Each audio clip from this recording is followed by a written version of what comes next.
Oke, sebelumnya perkenalkan nama saya Yohana Misha Utapea dengan NIM A11 2023 Jadi di sini saya akan mempresentasikan tugas UTS Bengkot saya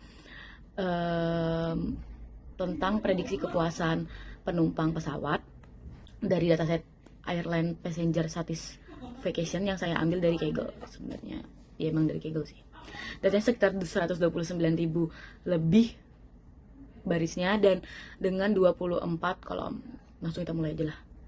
Oh, sebelumnya saya minta maaf, saya merecord dari laptop buat Google Collab-nya, dan ekspresi saya atau saya penjelaskannya dari HP ini karena laptop saya tidak kuat device-nya untuk record dari Zoom. Terima kasih. Pertama, saya cek datanya. Dari sini kelihatan bahwa fiturnya itu campuran. Ada yang kategorikal kayak gender sama kelas, terus ada yang continue kayak flight distance, dan ada yang rating skala 1 sampai 5 kayak online boarding, seat comfort dan lain-lainnya. Saya kelompokin dulu supaya lebih gampang waktu visualisasi nanti.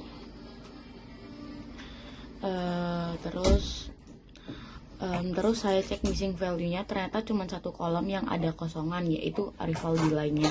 Ada 39 baris, sekitar di sini bisa dilihat 0,3%, sisanya lengkap semua. Tidak ada data duplikat, juga 0. Jadi lumayan bersih ya. Terus ini bisa dilihat P-chart dan bar chart satisfaction-nya. Di sini tuh agak menarik karena kalau kita lihat distribusi target variabelnya, jadi satisfied itu cuma 43,4%, bisa dilihat dari P-chart-nya. Sementara neutral or dissatisfied-nya lebih banyak, 6,6%.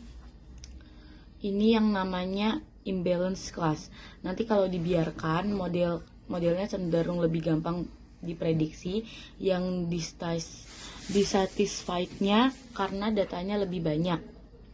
Ini yang akan saya tangani di tahap sampling.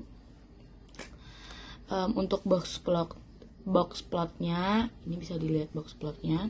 Dari box plot, fitur continue kelihatan banget kalau departure delay-nya dan arrival delay-nya punya outlier yang ekstrim. Ada yang sampai lebih dari 1.500 menit, sekitar 25 jam lebih bahkan. Jelas ini perlu ditangani. Untuk heat map-nya bisa dilihat dari heat map-nya, korelasi juga ketahuan bahwa departure delay-nya dan arrival delay-nya korelasinya sangat tinggi, sekitar 0,96. Ini bisa dilihat akurasinya. Masuk akal sih kalau berangkatnya telat, kemungkinan besar datangnya juga ya telat. Lanjut ke bagian direct modeling.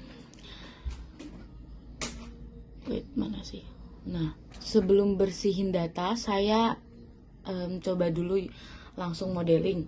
Ini saya sebut direct modeling, fungsinya sebagai baseline.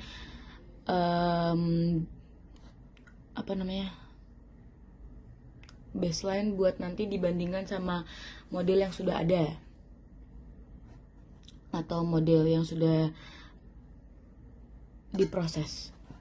Saya pakai 3 model, ini bisa dilihat ada logistic regression,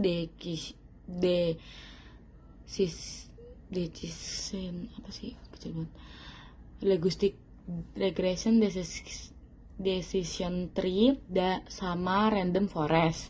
Data dibagi 80 bagi 20 banding 20 untuk training dan testingnya. Karena masih ada missing value di arrival delay, saya imputasi dulu pakai median biar modelnya bisa jalan. Nih, bisa dilihat tabel hasil evaluasinya. Hasilnya random forest paling bagus, akurasinya 96,46%, F1 skornya 95,5 94,86%, maaf. Discussion tree-nya di angka 94,89% dan logistic regression-nya 86,51%. Ini jadi angka baseline kita. Nah, bisa dilihat lagi untuk tabelnya kalau mau dipahami. Lanjut ke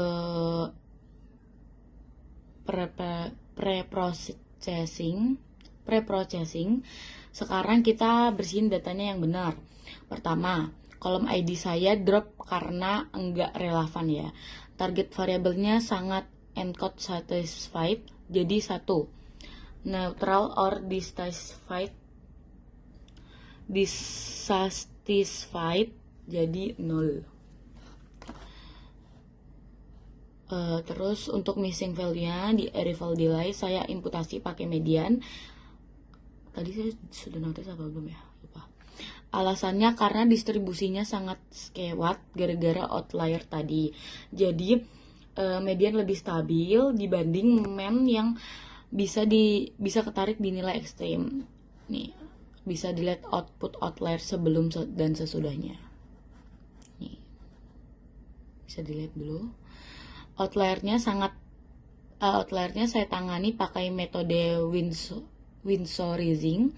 Basically ini yang kelewat ekstrem dicat batas apa nama metodenya? IQR atau IQ sama R. Hasilnya dari hampir 18.000 outlier departure delay jadi 0 setelah di Winsorize.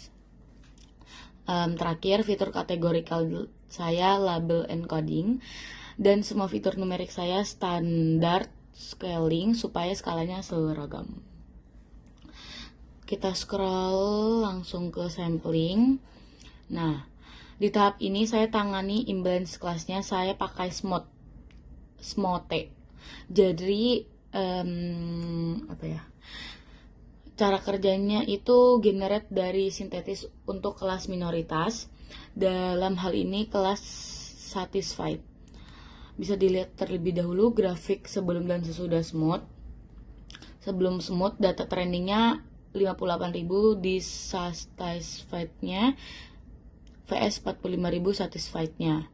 Setelah smooth, keduanya jadi seimbang di 58.762 masing-masing. Terus saya ulang ketiga model dengan data yang udah bersih dan seimbang inilah. Bisa dilihat perbandingan direct dan VS smooth-nya.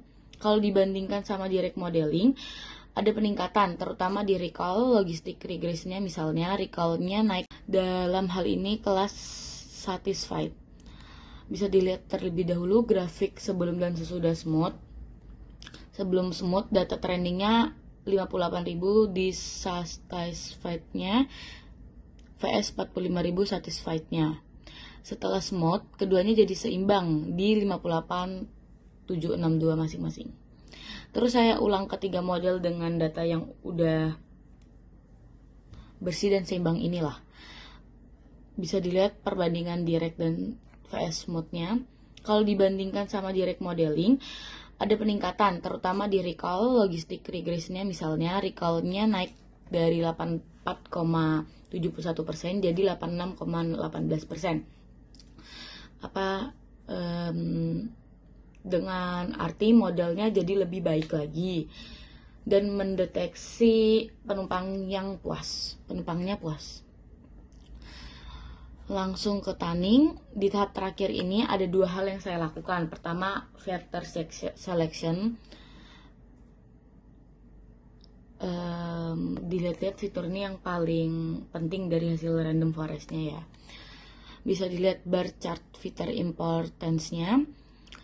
Ternyata fitur yang paling berpengaruh adalah online boarding di angka 0,178, lalu in-flight wifi service di 0,144, dan diikuti kelas dan type of travel. Jadi penumpang tuh paling ngaruh kepuasannya di kemudahan boarding online sama kualitas wifi. Sambil saya ambil top 10 fitur nih ya, top 10 fitur.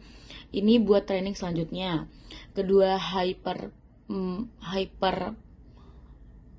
parameter tanningnya pakai randomized search CV, saya cari kombinasi parameter terbaik untuk random forest, mulai dari jumlah tree, max depth, sampai minimal sampel splitnya.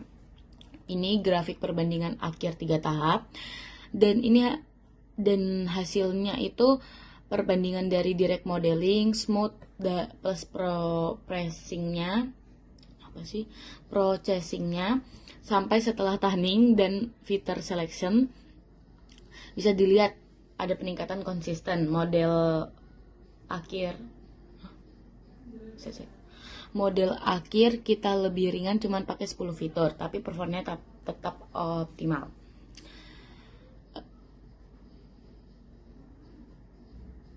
Jadi kesimpulannya dari proyek ini kita bisa melihat tahap pre-processingnya, dan penanganan imbalance itu penting banget. Gak bisa langsung modeling begitu aja. Dan faktor yang paling ngaruh kepuasan penumpang ternyata bukan soal delay atau jarak jauh, tapi justru hal-hal yang seperti tadi, kemudahan boarding online, terus kualitas wifi. Mungkin maskapai bisa fokus ke situ, lalu ningkatin kepuasan penumpang. Segitu dari saya. Kalau ada pertanyaan, segitu dari saya. Saya pamit dan ucapkan terima kasih. Selamat pagi.